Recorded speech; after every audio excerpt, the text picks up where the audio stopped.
le 8 juin à 10h, nous avons la vision. Nous avons l'ancien président de la République. Nous avons la vision. Nous avons tout nié. Qu'est-ce qui ne va pas? Azo répondre ngaité. Mutumoko yé abando ebisa lobby. Excellence tikan zelozo kende. Excellence tikan zelozo kende. Ayoke liété à tourner, à s'enfoncer na kat na makambo na ye. Et le pire que nous comme là. Parce que une église prophétique a surpris dans l'événement. Il est anticipé à l'événement. Il est réclamé à la mort. Kabila. Oui. Ancien président Nabiso. Moi, je parle ici comme serviteur de Dieu. Par rapport, il y a shit na inengezo kene malem malem. Au PC message à santé tété. À santé tété. Aza réclamé dans l'esprit de mort. Aza réclamé dans l'esprit de mort. Oye qu'on me na don na déstabilisation totale. Alors, bras de fer dans Zambie zagati. Processus en Zambie déclenché, il faut faire très attention. Ceux qui bozo sakana, binone boko vivre en. Yé mutakozala le plus malheureux. Et à risquer même bilo konyo soazan nango tout ça et ce que les nandinga mabe.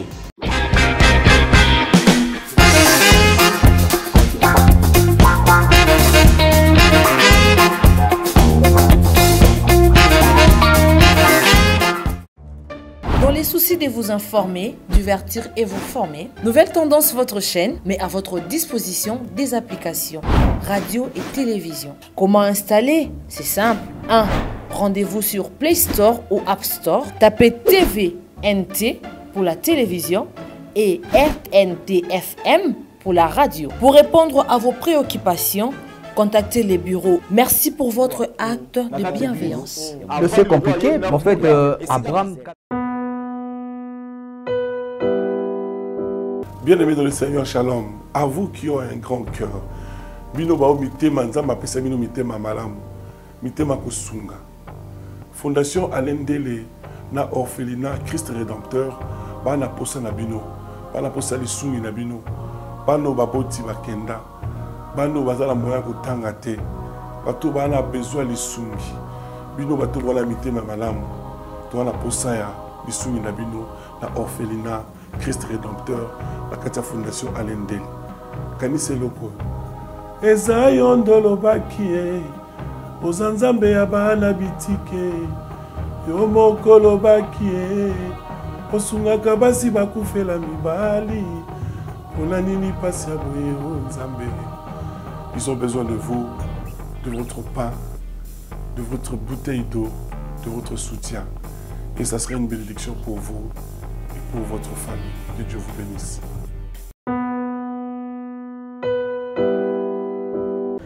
Allez, merci mesdames et messieurs, très chers amis téléspectateurs, vous nous consommez sur Équilibre Télévision, Jérémie Louemba, les renards du désert. Et devant vous, nous sommes là, nous allons essayer de parler sur la nation, l'église, l'actualité, avec notre invité, le prophète Guilaine Nzéhi, qui revient à la maison après quelques moments de prière, de retraite. Je crois que nous serons tous bénis à travers cette émission. Alors, joyeux et heureux anniversaire à notre chef de l'État, le président Tshisekedi Tshilombo, Félix Antoine, 62 ans, ça s'est fait. Nous sommes de cœur avec l'homme de Dieu. Merci à vous, monsieur le président. Santé, sagesse et longévité. Alors, prophète Guilaine Nzéhi, bonsoir. Bonsoir, papa Jérémie. Voilà. Mandeko nyonso partout dans le monde, Zamba Pambola Bino, Nakombo Naes. Voilà, ça fait un bout de temps, l'homme de Dieu, au Tigaïbiso, aux Agueb. Tout ça qui n'a pas prière, tout ça qui n'a pas retraite, parce que tout ça qu'on préparé, sortie évangélique, la mission Zamba tracée, dans le calendrier Tchelibiso, tout ça en Afrique. Après ça, et comme en Europe, selon calendrier Zamba Pesibiso, et dans le quartier général, place Zamba Tindibiso, tout s'installer, où ils sont dans Europe. Donc, il y a en Europe, partout dans le monde, en Afrique, partout. Donc, siège au quartier général Nabiso, et vous allez installer précisément en Europe pendant timing parce qu'on doit rentrer ici pour la destinée na kat namboka Nabiso, ndenge nzambe azotamwa Nabiso. Donc, en bref, il faut que préparer mission wana na ba jeûne, na ba prière, chercher la face de Dieu, aux orientations précises calendrier précis pour vous pas dans Zambé pour na ko salle la Zambé conformément na volonté na. Donc tozo banda kala mingi tawa na Angola, bana nyoso Angola bozela biso. Je crois que dans une semaine tokozala kuna et tokozonga va tokende pour na kopesa bino ba date précise oyo tokozala kuna bien aimé dans les Seigneurs. Bogeno sa nini précisément. Tozo kende ko teya et puis tozo kende ko bâtir na kat na Angola. Voilà. Donc toke monsieur évangélique to teya et puis toko planter ministère na kat Angola. Alors ça c'est bien, merci et puis courage l'homme de Dieu. Mais entre temps nous sommes à Kinshasa. Bato bazo kamwa elanga ne o ezate. Mboule zo continuer, mboule zo bêta. Mboule zo bêta, on ne sait pas. Ils ont pas si na temps de la fin. Nzamba zo frapper Congo, ils a colère et Nzambe vous trouver en déni. Non, biloko wana ezana deux dimensions. D'abord dimension liboso, il faut qu'on ait que réchauffement climatique ezana makasi. Par rapport ninge bazo kata banzetan désordre. Pour na koyeba que moko na biso ezana réserve moko munene na sur le plan ya forêt. Oui. Ozomona. Donc yango ozomona que nzete tango ezo katama en désordre o bazo landelango bienté. Alors, il faut provoquer réchauffement climatique. Ce qui chauffage et l'équipe makasi, yango ozomona même to comme na saison sèche, mais comme si tu dans la saison de pluie. Alors chaleur wana ezo provoquer mboula. Chaleur wana ezo mboula wana eza ko inonder tout ça. Nandenge bamboka na biso ezali lelo boye. Ce ka mboula makasi beti catastrophe. Ozomona. Alors eza ko affecter même tina ba Europe kuna. Au moins siko boye bazana été ou lié climat ezali un peu chaud, mais au moins na moko moi Mali les autres se présenter. Donc le climat est un peu perturbé. Espérons que tout comme en juillet et qu'on soit lire na ndenge zalaka. Et je crois que et causons en normal. Mais comme ça n'a été parmi les signes attendant de la fin, inondation peut aller. Donc c'est là na causons la dimension mi balé wana mais sur le plan physique et singeli na biso awa surtout biso toujours réservé vraiment pour mon monnaie na monde na ministère affaires sociales ko yeba ko gérer babiloko wana malamu et puis bisika bazo kata banzete bande ko na biso pe ba bénéficier na misala et puis ata na ba école na ba hôpitaux et oza malamu. So que na Équateur qu'on a bisika bazo kata bande ko baza na pauvreté totale na souffrance. Donc ba mekota la babiloko wana et oza malamu. Alors merci beaucoup prophète Guilenzei pour ce message. Je pense que l'État aussi a sa part de responsabilité. Le lot écosystème, même caniveau, salité, boucher, polluer l'atmosphère. Voilà. Donc il y a beaucoup de réalités liées à la pluie, à l'écologie. Mboule beti le lot, tout le monde a inondation, lemba salongo, nzela mai, et kabwani, kalamu et tomboki, yolo, makala, tout ça, débordement. Donc, et puis, papa, et là, comme on est gouvernement a bien veillé, et ça, quand même, qu'on éduque la population. La poubelle publique. La poubelle publique aussi. La poubelle publique, exact. Oui. Nous mélange tout, et là, on qui na balabala. Voilà. Donc, éducation, il y a une nouvelle citoyenneté. Pour ça, la paix, l'okwana. La poubelle publique. Sachet, déchets, surtout en plastique, et ça, tourne ça, caniveau. Mboula, soge beti. Inondation. Très bien. Alors c'est très dangereux, papa. Alors c'est très dangereux. On va toucher également le message de Jean-Pierre Bemba. On a suivi tout sa sortie médiatique. Il a éclairé l'opinion sur la nationalité d'ancien président Kabila. Abiaza Rwandais, Azara Jimote, sa jumelle Jeannette Kabila, Azara Tante Naye. Et Kabila l'a volé la victoire en 2006 lors des élections. Et tout ça est créé peu moins tension dans Mboka. Tu peux dire quoi par rapport à propos Jean-Pierre Bemba? Alors par rapport à propos à Jean-Pierre Bemba, d'abord il faut que Azali n'importe qui t'est dans kata Mboka na biso. Ancien vice-président. Ancien vice-président et puis Azali ministre de la défense. Oui. Donc tant aux hommes la défense et ça na makambo belé na kati renseignement pesawan. Je crois que makambo azolo bana biso et Azali fondé azana ba preuve pe na ba réalité na yango. Mais ce qui te koti na Kutala likambango ndenge zali et ça le comment peut sito yoka yango que Kabila z'a étranger le bamakana yango tout ça mais moi je crois que ce qui Kabila notre ancien président aza congolais a co-présenté biso pe ba camarade na tanga na bango masuwa na ya armée et ko pesa pe nini parce que même bande connaît mako ba contesta kai bana musée le père ba contesta kai makasi ba bika zande kona bango te tout ça donc moi je crois que ceux qui azana ba masuwa na ya armée ba camarade ne batanga na bango bako témoigner, je crois que ça l'a bien parce que histoire paye à pays et qu'on ça la fondé dans mensonge et ça vit mon cannabis na lobaka tout le temps et ça les pays et ça les appeler à la sanctification parce qu'il faut démontrer puissance ensemble. Alors mon cannabis so na ba fondement ya lokuta et koza malamu te. Mais na moni vidéo mo zo circuler bazo filmer ba tata moi si Kabila. Oh tantine yo dajan tantine yo bo ba tanti ba bimi mais ba camarade na inde sko zo luka. Ngai omoni neti lelo so to par exemple neti ya Jean Pierre Bemba Zoloba. Oui. So tuni ba collègue ne ba atanga na collège Boboto, azana ba camarade na ye. Atanga na Bruxelles et tout ça. Alors président Kabila so azana ba masuwa ya armée ba kendaka yo moko te. Armée ba kota ngona ba masuwa na yo. Ba masuwa na ye ba ya ba collègue na ye ba camarade na ye ba ko éclaircir biso quand même tous na précision ya histoire na biso. Ba ami d'enfance na. Ba ami d'enfance et tout ça. Tout ça na précision, il y a histoire na parce que même les na tukoloba ba ndeko na ye moko ba contestaka ye. Étienne Kabila, Ibrahim, voilà, ba contestaka ye. Alors on a ko senga en tant que serviteur de Dieu, pays et ko za la basé na ba histoire fausseté. Pays senga les na histoire moko ya malamu. Alors ce qu'il a prouvé biso le contraire. Asa da droit na ye yakoya, il a fait quand même 18 ans na mboko. Oui. À quoi vous appelez nationalité? So ça 18 ans déjà na pouvoir tant que président. Alors toko pi les droits na té. Mais fondement c'est ça le problème. Ba prévoir na surtout Jean-Pierre Bemba azana. Biso mo eto lo batsusu. Exact. Alors ça c'est bien compris. Merci prophète.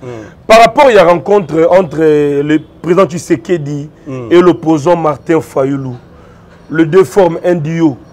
Ils ont fait ça espoir dans les Congolais.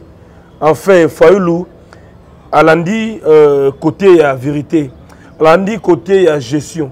Je ne sais pas quand tu vois ça, mais entre-temps, Kabila, Bananga, Gomez est toujours occupé. Et Kabila a sa consultation, qu'on a chef coutumier, leader d'opinion, confession religieuse. Tu te dis quoi? Maintenant, nous sommes arrivés à un moment où Gomez est comme un État dans un autre État. Congo est comme un balai au Bendéni. Parce que Kabila a aussi envoyé son émissaire aux États-Unis. Donc, quelque part, il se prend le rôle Gomez le rôle du Vatican. Comment tu trouves ça, en fait? Bon, Tozo Simba deux camps. Tozo Simba Goma, Tozo Simba Awa. Tozo Simba Fayulu na Tshisekedi. Fayulu na Tshisekedi. Alors, l'une initiative où Fayulu a joué, il y a beaucoup de Mokonzamboka.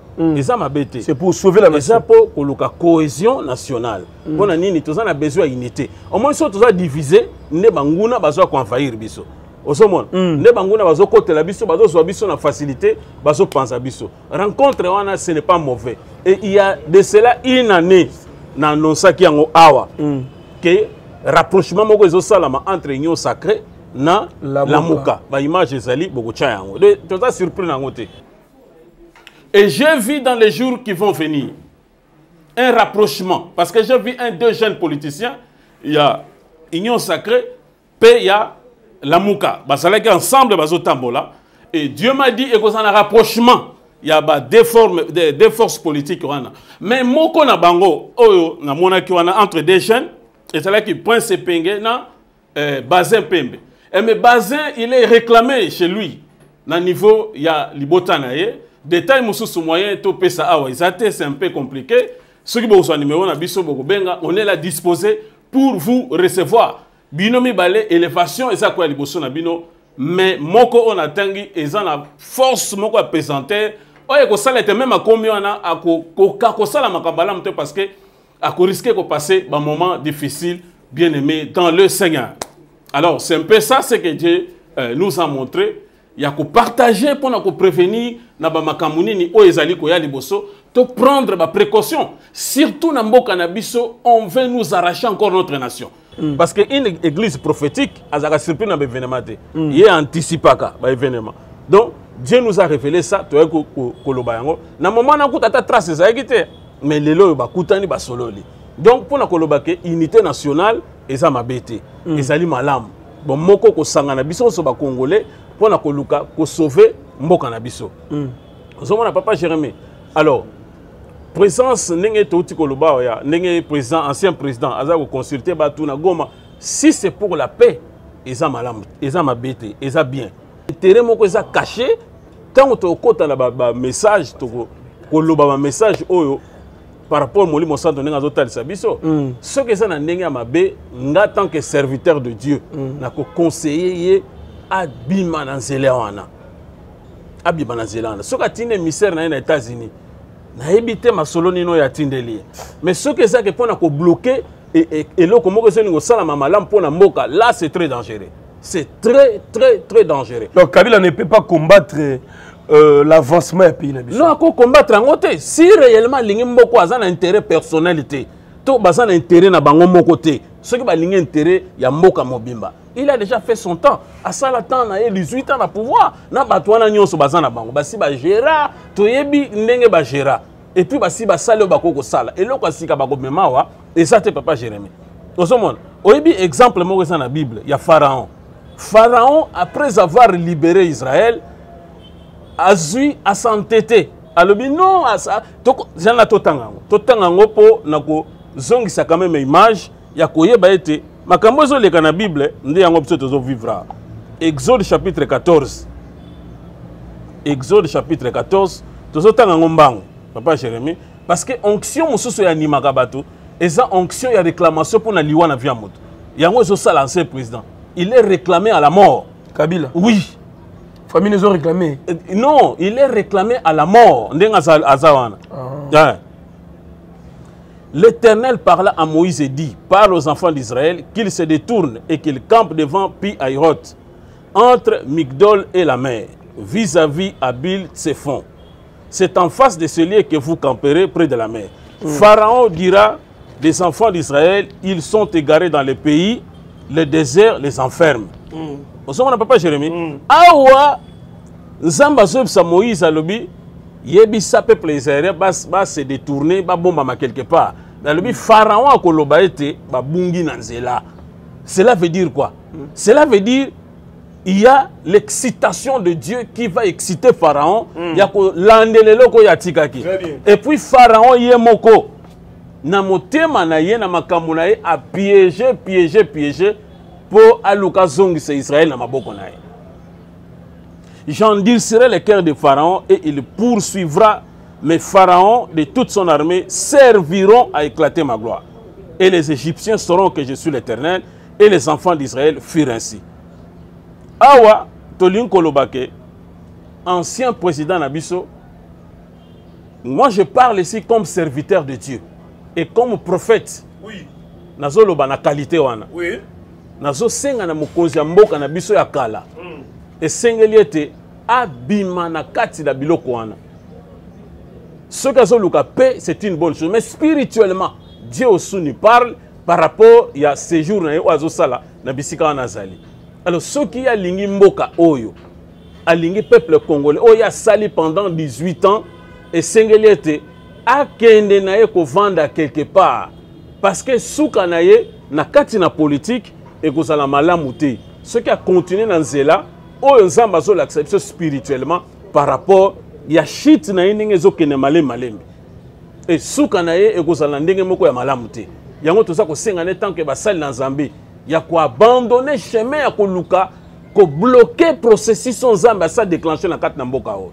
Ceux qui a continué ko bloquer ko tchaba croca jambe ko luka ete mboka stabiliser te.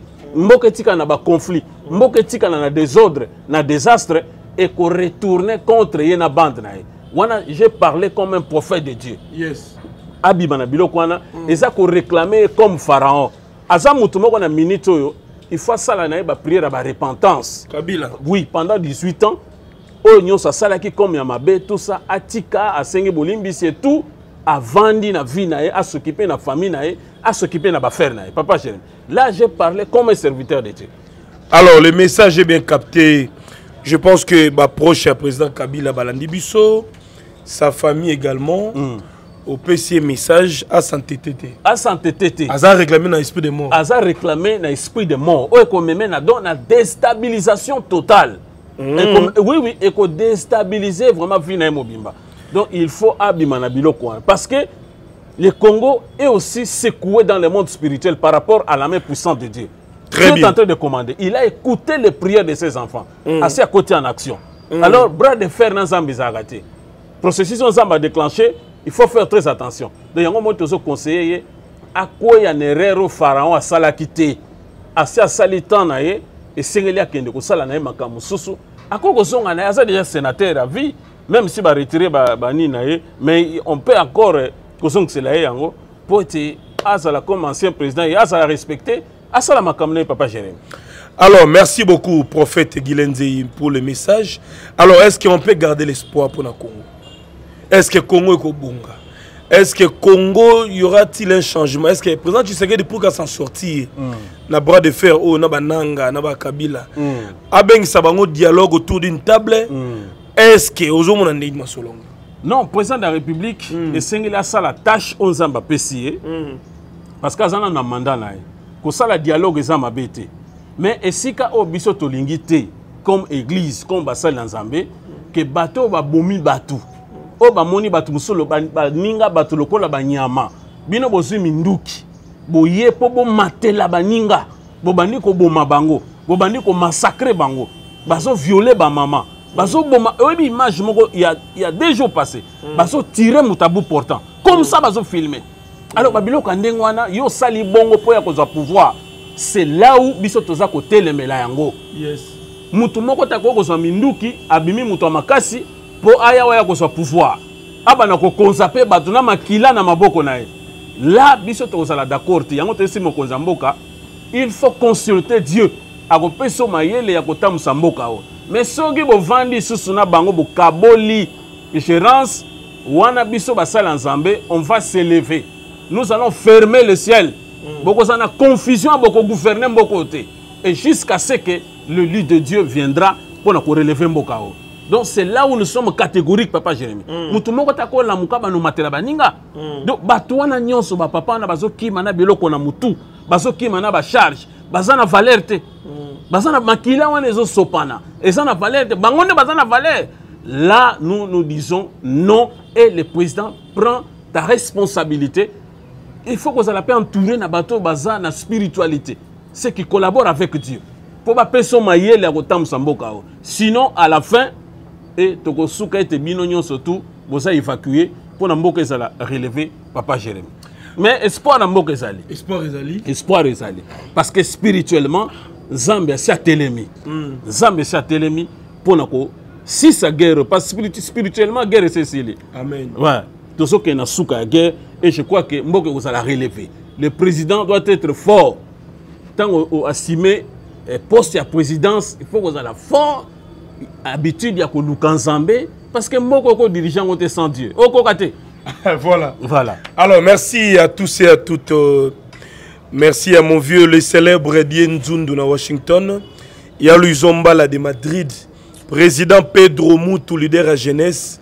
Association main dans la main depuis la ville Fontaine, mais aussi partout en France. Merci à Babi Kabala, maman sociale depuis la Suède. Il y a Rodrigue Malongo aux États-Unis. Maître Loupeta, tour du monde depuis Lisbonne. Maître Siza Soukama, puissance ami Kili. Et je m'en vais aussi dire merci à ma maman Nesubata Larabiso. C'est ma Mayasi, femme légitime, agence Mayasi, Forza Italia.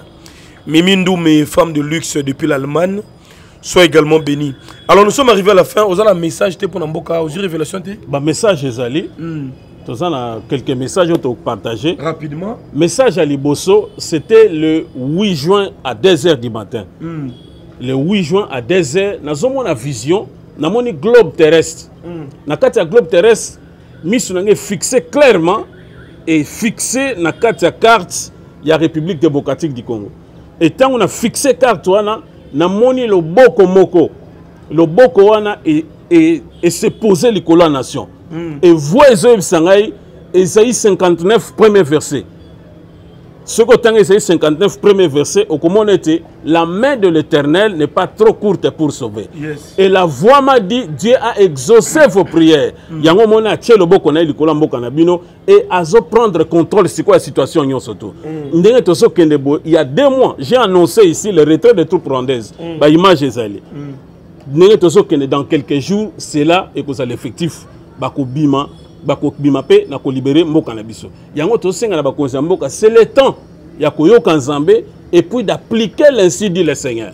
Si vous avez un camion surtout à la légère, bino ne vous la rejeter bino ne bokozala iye na kati na suka ya mandat na bino. Donc la main de Dieu et ça likona mboka et nzamba yoki mabondeli na biso et ça na makamwa malamu nzamba lingo banda ko sala ko kotisa biso na kati ya destinée prophétique ya mboka na biso.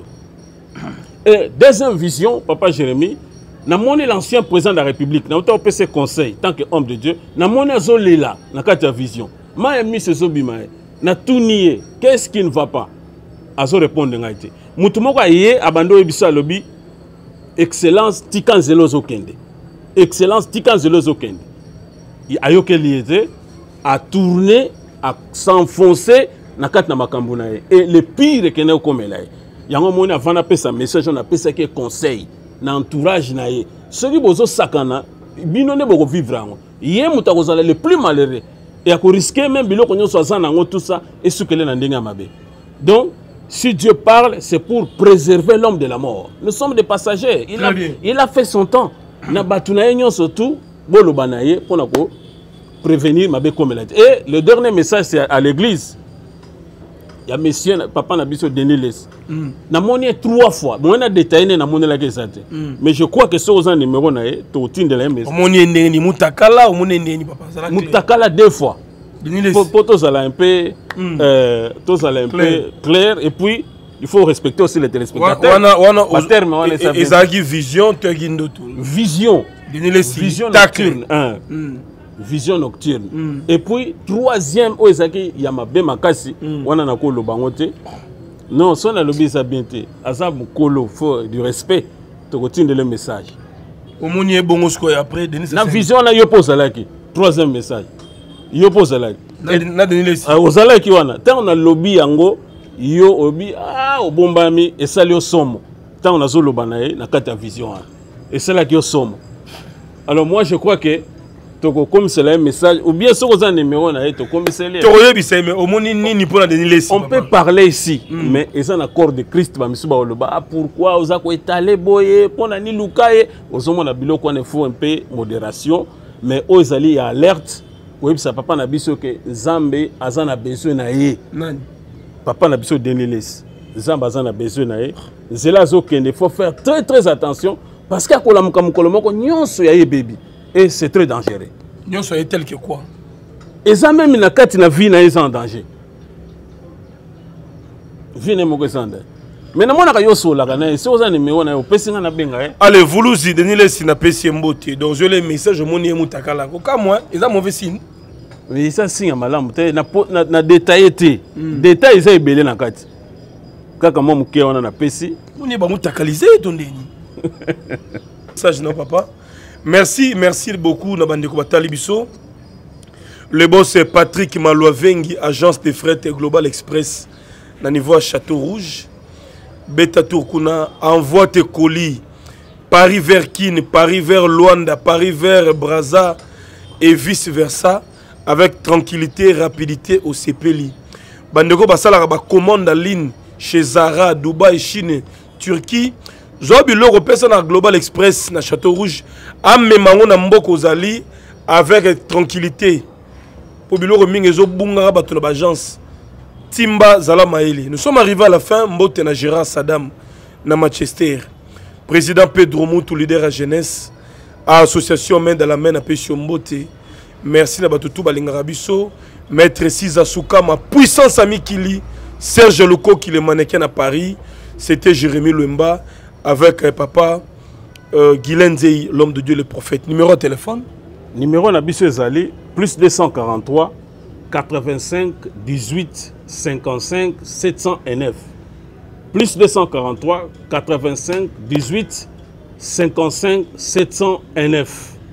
Que le Seigneur Dieu vous bénisse abondamment. Amen. Merci Banakin, Bana monde entier. Merci bien-être.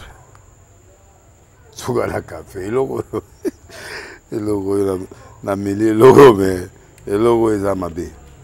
Il y a bien pour na panne technique mais ko sale la on ndenga mabete sale la ngo pour na mama.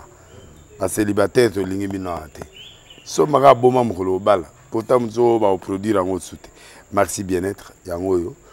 Lukango benga ndeko nanga Alendele ye mutu ayebi esika ko fournir yo autant que tu veux $35 et belé na kati sobo melika moko déjà au bien hémorroïdes banini tout ça bilialia vanda mosala banini et réparer au système ya break et réparer au pe fonctionnement ya break de break donc et pe son fonctionnement ya bien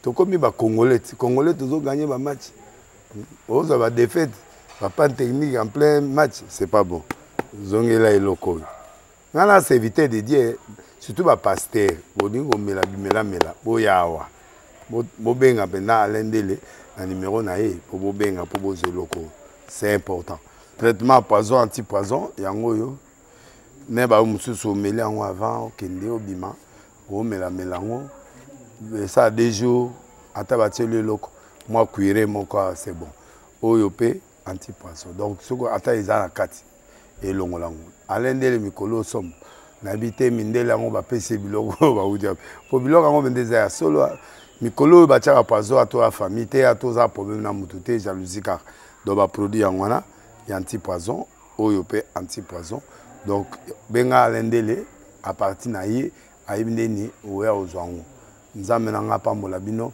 mi batela mboke komi bien te bato bakomi na jalousie oyo tozo comprendre dessous te bana mike bazo kufa mikolo bazo kufa baotiana bana bébé ba poisson donc toujours zala na ntina ndengana nga na ndako c'est bon que Dieu vous bénisse.